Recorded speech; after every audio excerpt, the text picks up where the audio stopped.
ஆண்டவராகிய இயேசு கிறிஸ்துவின் நாமத்தினாலே இந்த வெள்ளிக்கிழமை காலையில் உங்களை சந்திப்பதில் ரொம்ப சந்தோஷமா இருங்க. மறுபடியும் உங்களுக்கு சொல்கிறேன், சந்தோஷமா இருப்பது தான் நம்முடைய பலன். இந்த வாரம் ஃபுல்லாக நம்ம தியானிக்கிற தலைப்புகள் உங்களுக்கு தெரியும். நம்முடைய குறைவுகள் மாறணும்னு ஆண்டவர் விரும்புகிறார். நம்முடைய தாளந்துகளின் குறைவு, ஆவிக்குரிய கனிகளின் குறைவு, விசுவாசத்தின் குறைவு. இன்னைக்கு என்ன பார்க்க போகிறோம் அப்படின்னா, யாக்கோபு 1வது அதிகாரத்தில் 5வது வசனத்தை அப்படியே சொல்லுகிறது. வசனத்தை உங்களுக்காக வாசிக்கிறேன். உங்களில் ஒருவன் ஞானத்தில் குறைவுள்ளவனாக இருந்தால் யாவருக்கும் சம்பூர்ணமாய் கொடுக்கிறவரும் ஒருவரையும் கடிந்து கொள்ளாதவருமாகிய தேவனிடத்தில் கேட்க கடவன், அப்பொழுது அவனுக்கு கொடுக்கப்படும் அப்படின்னு சொல்லி பைபிளில் சொல்லுது. நம்ம பைபிளில் அநேக இடங்களில் ஞானம் என்பது ரொம்ப இம்பார்ட்டண்ட்டான ஒன்று. நம்ம ஞானியாக இருந்தால் தான் இந்த பூமியில் ஜெயமான ஒரு வாழ்க்கையை வாழ முடியும், ஆசீர்வதிக்க முடியும். ஞானிகளைத்தான் ஆண்டவர் ஆசீர்வதித்தார். அதான் நம்ம வாசிக்கும்போது சாலமோன் ஒரு நல்ல எடுத்துக்காட்டு. அவன் ஞானத்தை விரும்பினான். ஆண்டவரே, இந்த ஜனத்தை நடத்துவதற்கு இந்த சிறியவனான எனக்கு ஞானத்தை தாங்க ஆண்டவரே அப்படின்னு கேட்டார். அதை மாதிரி தேவ பிள்ளைகளே, அவனுடைய வாழ்க்கை கடைசி வேற மாதிரி இருந்தது. அது ஒரு பக்கம் இருக்கட்டும். நாம நம்முடைய வாழ்க்கையில நம்ம ஆசீர்வதிக்கப்படணும் அப்படின்னா பைபிள்ல இப்படி அழகாய் சொல்லுது. நீ கேளாத ஐஸ்வர்யத்தையும், அவன் கேட்ட ஞானத்தையும் கொடுத்தாரு, கேளாத ஐஸ்வர்யத்தையும் மகிமையும் ஆண்டவர் கொடுத்தார்.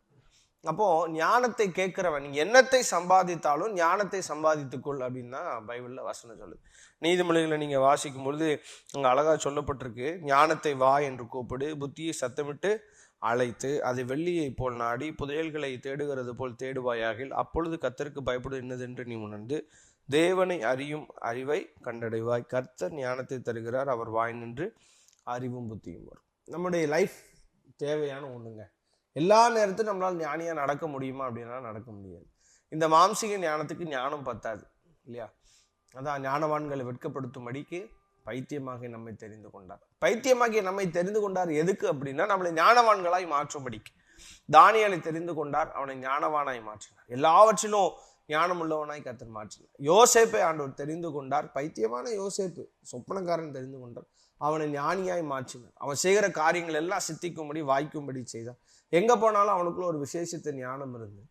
அப்போ நம்முடைய வாழ்க்கையில ஆசீர்வதிக்கப்படணும் அப்படின்னா, நம்முடைய வாழ்க்கை ஆசீர்வாதமா இருக்கணும் அப்படின்னா, நமக்கு லைஃபுக்கு தேவையான அடிப்படை காரியமே என்ன அப்படின்னா ஞானம், நாலேஜ். இந்த ஞானம் நமக்கு இல்லை அப்படின்னு சொன்னா நம்மளால இந்த பூமியில சரியான பாதையில நடக்க முடியாது. நம்முடைய லைஃப்பை சரியான பாதையில லீட் பண்ணி கொண்டு போகிறது ரொம்ப கடினமா இருக்கும்.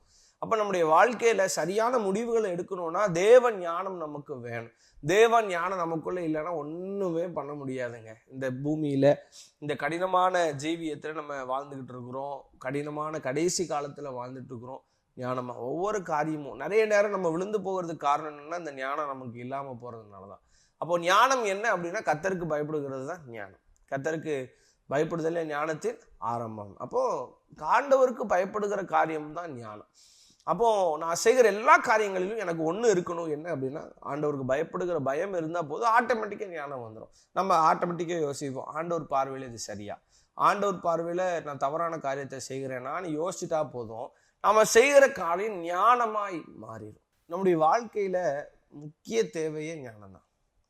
அப்போ ஆண்டவர்கிட்ட நம்ம கேட்க வேண்டியது ஒண்ணு. அதுதான் யாக்கோபு 1:5 நம்ம வாசிச்சோம் இல்லையா? ஒருவன் ஞானத்துல குறைவுனவனா இருந்தால் யாவருக்கும் சம்பூர்ணமாய் கொடுக்குறேன்.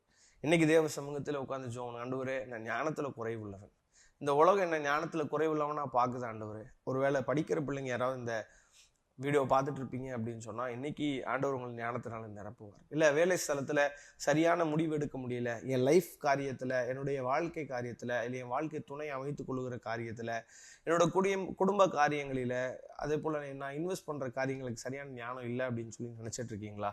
ஆண்டவர்கிட்ட உட்காந்து ஜெபம் பண்ணுங்க. நம்முடைய ஆண்டவர் ஞானத்தின் தெய்வம், ஞானத்தை தருவார், உங்களை ஆசீர்வதிக்க போறாரு, உங்களை உயர்த்த போறாரு. ரெடியா இருங்க. God bless you.